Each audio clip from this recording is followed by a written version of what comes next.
Yeah, hello, wonderful people. Welcome to an edition of Einstein a Flash. And yeah, this is a summary edition. And as you know, after every 2 seasons, we summarize everything that we've done so far. And so far, what have we done? Yeah. Of course, Umar isn't here today. That's unfortunate, but then, better still, we'll be doing the video anyways. So, yeah, started off with matter manipulation, where in the first episode we talked about biology, life, and chemistry. What we're trying to do was establish the fact that biological molecules or biological substances do interact. Yeah, the interaction that they have can be said as a result of chemical reactions, and this interaction that they have between them is so minute. We have to understand them in the small, in the physics of the small. That's how we can inculcate physics into biology and chemistry. Yes, and then we moved on to communication process between these biological molecules. So we took the communication process of bacteria, which we call the quorum sensing, and in this case we saw that bacteria they transfer these chemicals, right, ACTs, which helps in their communication. Yeah, minute communications. And then we referred them to how pheromones communicate. Those ones were just a veer or a way to hint you to like there's a love kind of chemistry thing that's going to go on throughout the seasons. Yeah, and then in the third episode we talked about spectroscopy, where we are saying that objects could interact with electromagnetic radiation. The interaction of electromagnetic radiation with objects, we can study the study of it is spectroscopy.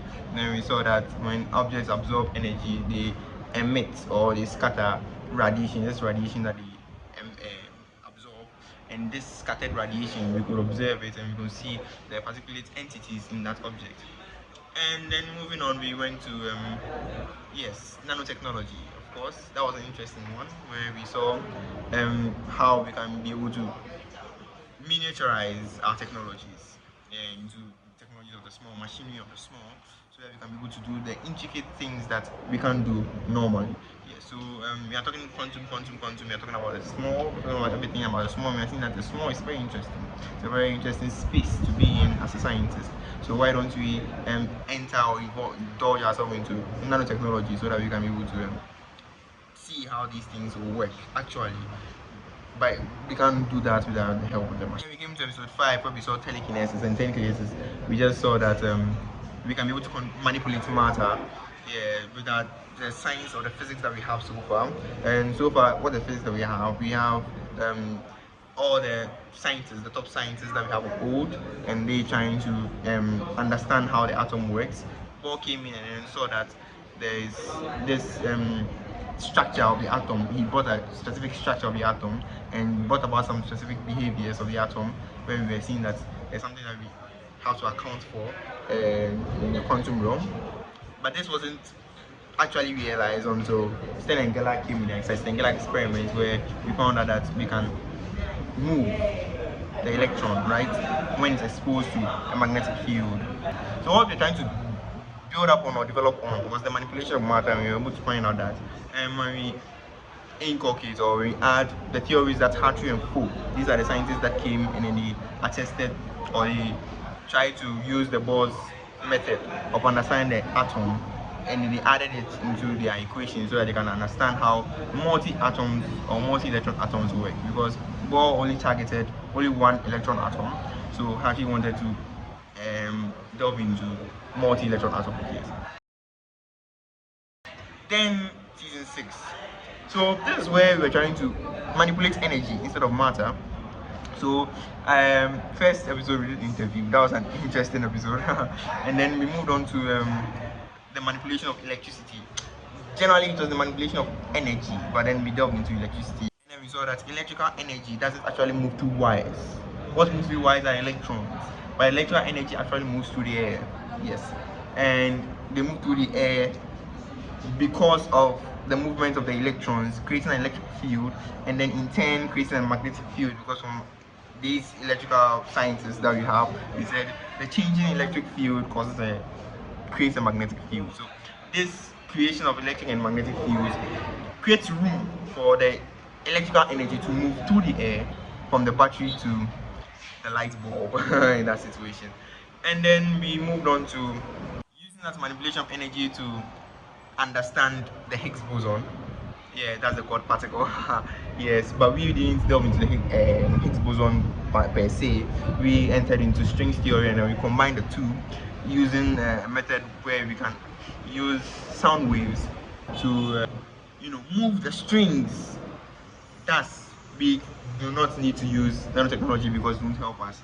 We have to enter into maybe femtotechnology or yes, in those orders. Yes. So we're able to vibrate the strings into our own choosing, and then in so doing we control the whole atom and created the ultimate particle. The particle where it has entropy, just like the entropy at the beginning of the universe.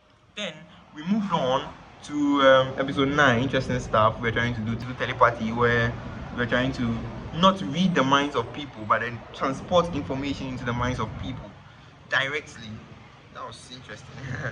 Yes, and then we did that, and then in episode 10 we tried to solve the Navier-Stokes equation, and there's a hydrodynamics equation where we're trying to find how we can be able to transport this energy through our biological systems or vessels or tubes. Yes, through a laminar flow, which of course we couldn't do, but then I'm sure in the near future Einstein and Flash will be able to. Yes, so this is a trivia.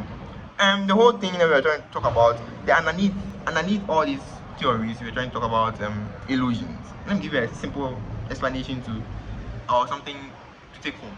A mirage is a scientific illusion. A typical illusion is a mirage. A mirage, this is what happens. When light rays are coming from the sun to the earth, and then there is heat, or the sun has scorched the earth for some time, and you can see that there will be layers of hot air, right? So the air above will be hotter than the air below, and in that order. You know that in convection patterns, right? The hotter air moves up, the warm air that are less dense, so they move up, and then the cold air, which are denser, they move down. Yes. So when light rays are moving from different dense currents or packets of air, yes, you can see that there's refraction through this. Sometimes there's even total internal reflection. So this is what causes the mirage. This is what makes mirages possible. Yeah. So that's a take home for you. Thank you very much. This is Einstein in a Flash. This is a Sammy edition. Until next time, we are now broke. So we are going to play some games. Yeah, and it's time for sports. You have to stretch our legs a little bit. Thank you very much.